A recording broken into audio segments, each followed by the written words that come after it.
Hey guys, back again with Riding the Weaver Wave. We closed out last time with part 7 through our medical journey, and we found out that Caitlin was diagnosed with POTS, postural orthostatic tachycardia syndrome, which basically makes her heart race. Heart rate goes up, blood pressure goes down, blood pressure goes up, yada yada. Just another diagnosis that people don't understand why she has all these diagnoses. But anyways, we're going to talk about part 8 this week, so please hit that red subscribe button, put thumbs up if you like my video, of course thumbs down if you don't like my video, and please comment down below. Tell me what you want to hear, what you don't want to hear. Help me out and let me know what I'm doing right and what I'm not doing right. And I appreciate everybody out there for subscribing and watching my videos. Bye. See you soon.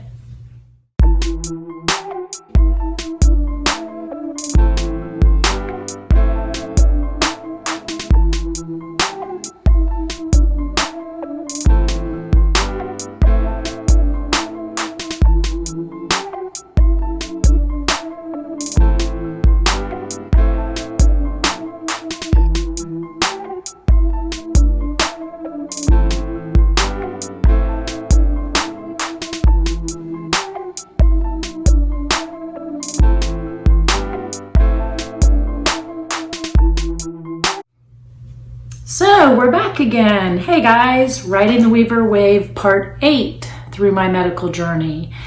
And this one is going to be a little bit more interesting. Not that any of the other videos hadn't been interesting, but you know, we just got diagnosed with the POTS and we're almost into November. You know, we've got Thanksgiving and then yay, we've got Christmas. Who has to go for an infusion on Christmas? Caitlin.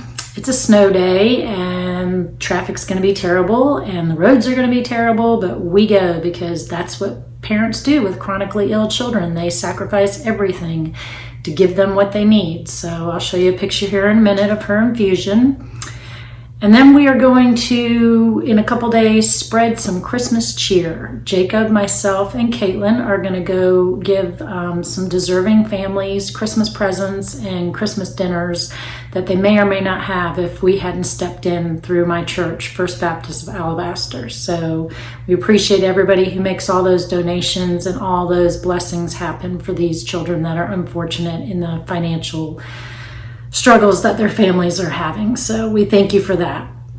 We've got flu season. It is coming strong and it is coming hard. And I've got a picture in a minute to explain to you. Please be courteous of children like ours that cannot get sick. Don't send your child to school if they have a fever or diarrhea or have been vomiting. Please keep them home for at least 24 hours.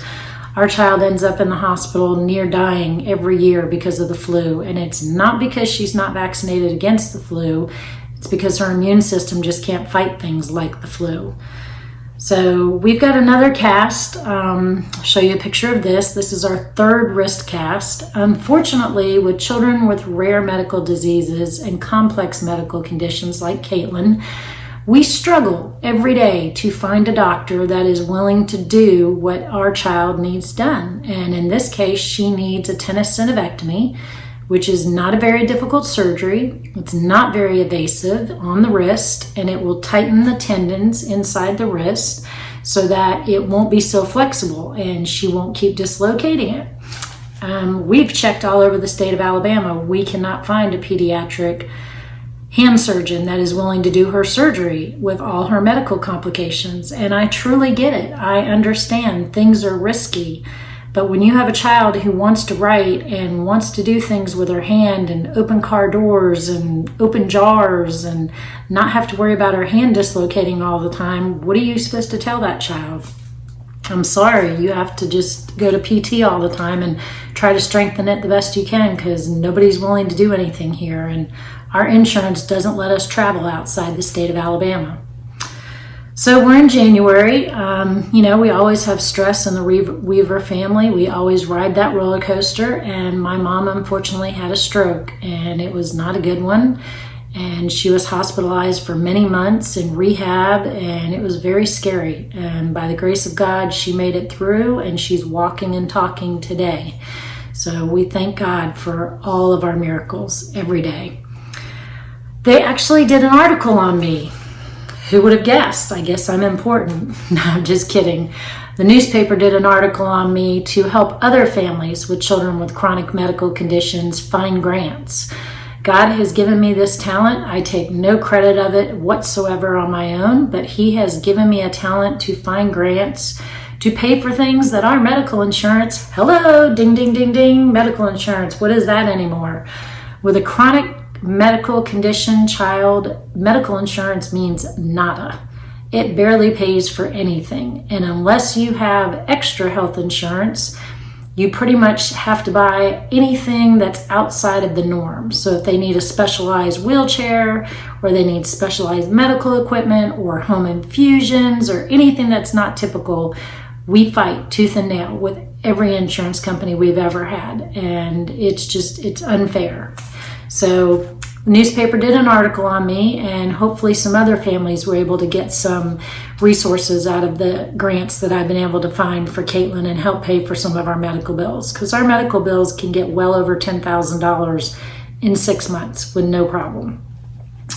Now we've got the fur babies, and there's a picture of them, and they've been missing Caitlin something terrible. She's been having some episodes and in and out of the hospital, and they just love on her something. I mean, it's so precious to watch these fur babies. Our dogs are so adorable, and they just adore Caitlin, and they know when she's not feeling good, as well as all dogs do. We are in Rare Disease Day, and I'm going to show you a picture of that. That talks about all the different rare diseases and what we need, basically funding for research to help these families. We've got Valentine's Day. Yeah, Scott and I actually got to go on a date, and you'll see a picture here in a minute of Valentine's Day and us celebrating by ourselves with no kids. Didn't last very long. We got called home. Caitlin fell, had a bleed. It was bad enough that we ended up having to go to the emergency room, and she ended up having to get more factor. And her hematologist was actually there at the time, and he actually increased her factor dosing. So maybe we can control some of these bleeds. Unfortunately, with her Ehlers-Danlos syndrome and her von Willebrand's being so severe, she constantly goes up and down in her factor levels. So we are having to increase her factor quite often. Now she has 3 casts. We have tenosynovitis and bone marrow edema in her both feet, and we still have the cast on the wrist. So you'll see a picture here in a minute.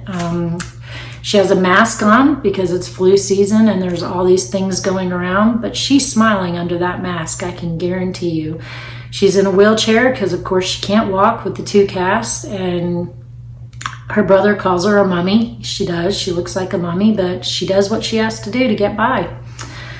Jacob is in karate. He absolutely loves it. I'm going to show you a picture here in a minute. He is skipping belts. He's so good at it. We have now got the green belt with the black stripe.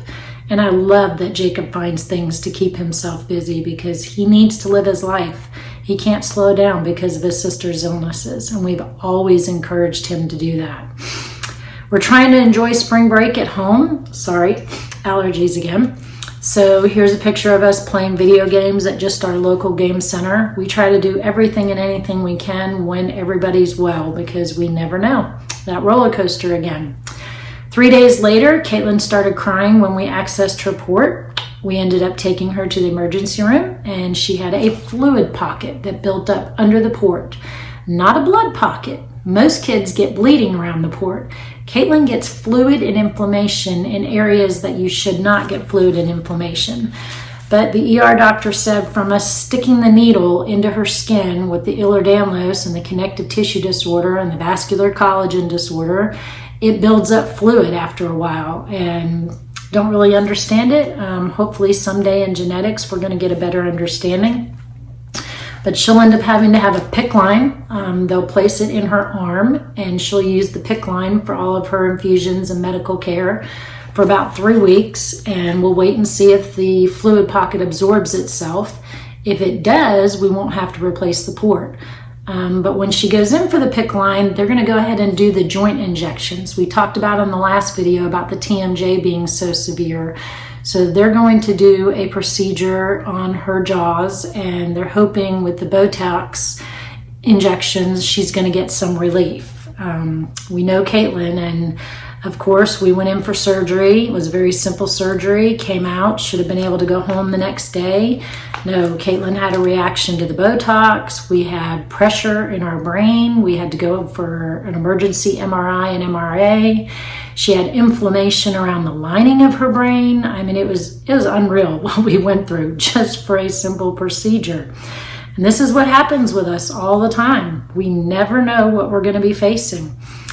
We're moving into Easter, and again, our family does whatever we can do. We have fun no matter what. So here's a picture of us having an Easter egg hunt.